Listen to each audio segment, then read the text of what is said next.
There is no way that you can have any group intermixing where there's no exchange.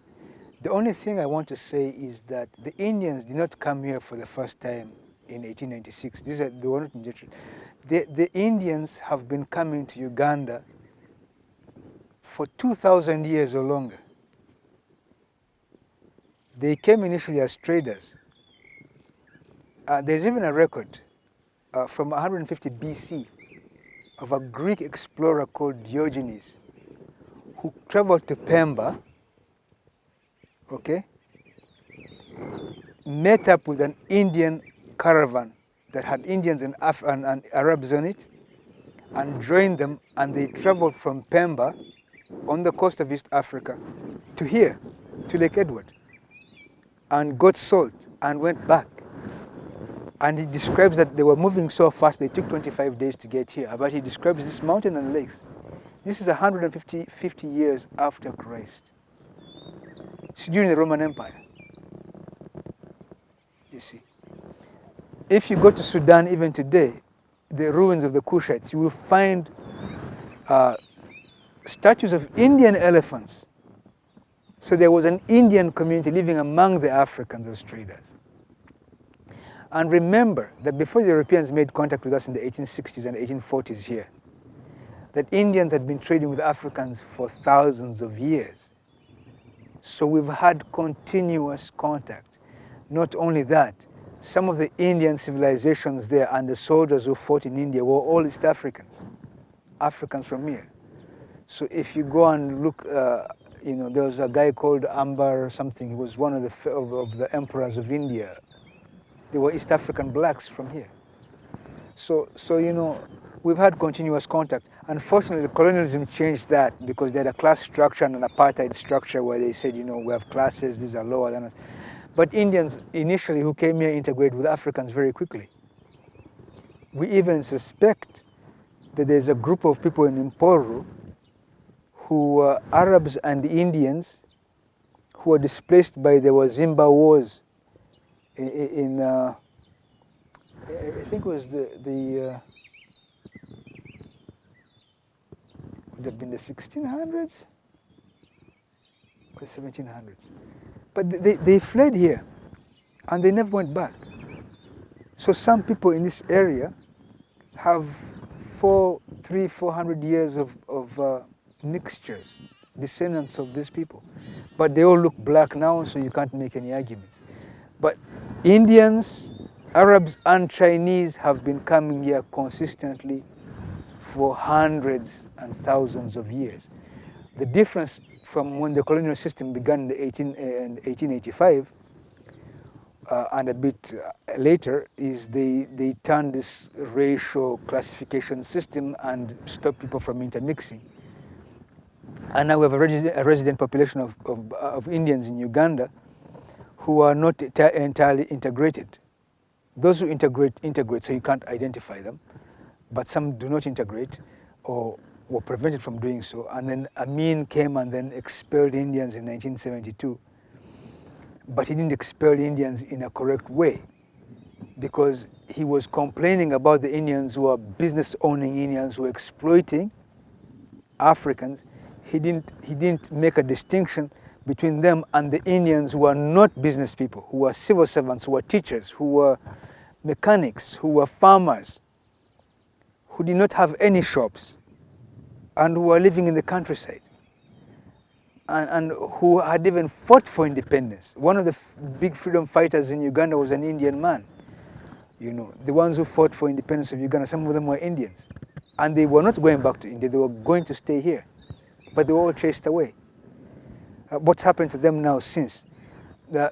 About 10,000 went to Britain, about 10,000 went to Canada, another group went to the US because these countries helped.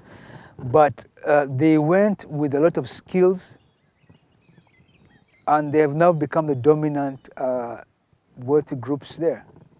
If you go to Vancouver now, a lot of the area there is all Indian owned.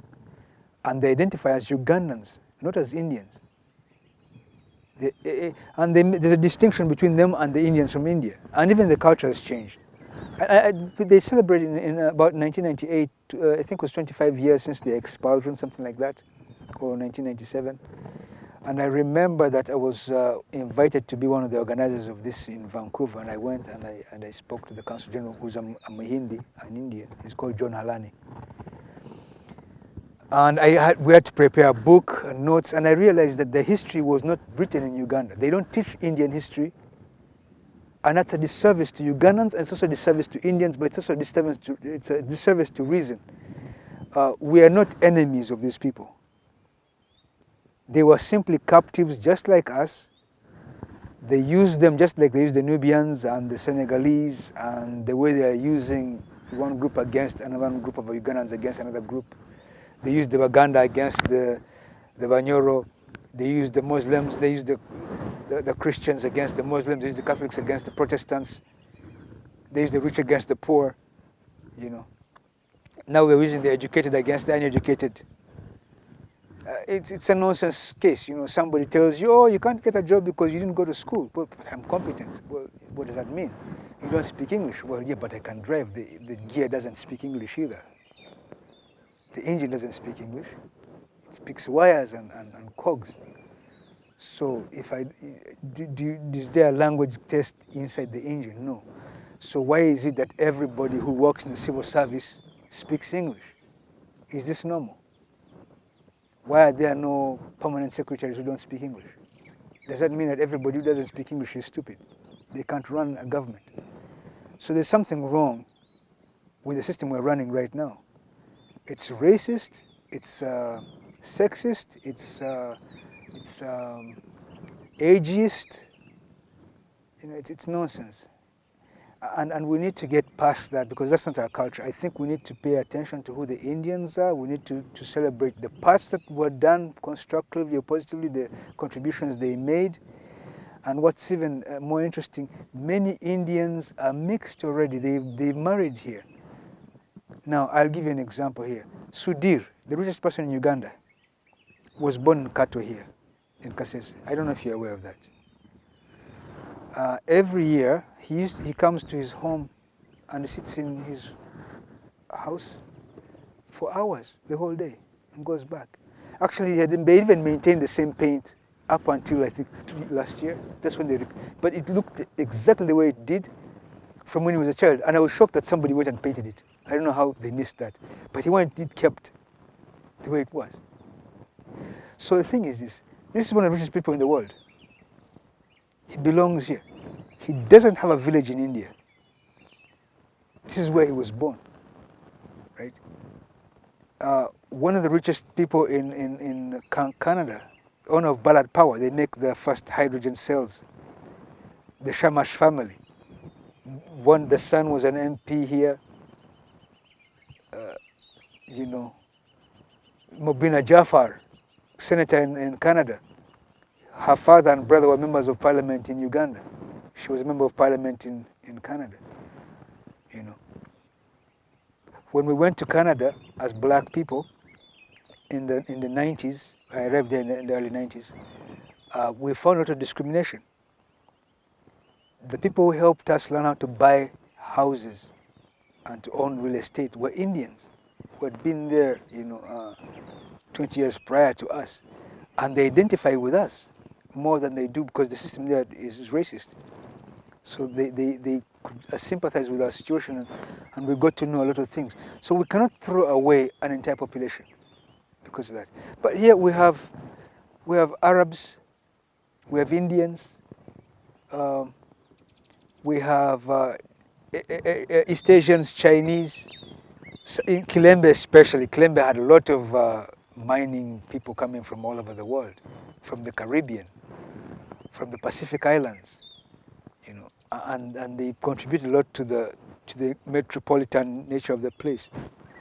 But if you're going to compete internationally, you need to have access to all these cultures and people and know them. So I think we should make an effort to appreciate everybody who is here. And if there are mistakes, we can correct those. If there are errors of people being criminal, then that's a criminal issue, it's not an Indian issue. But if there's Indian culture that we need to learn from or protect, and Indians who have made a contribution that needs to be celebrated, we need to do that. The biggest movies about Africans, what's that movie called?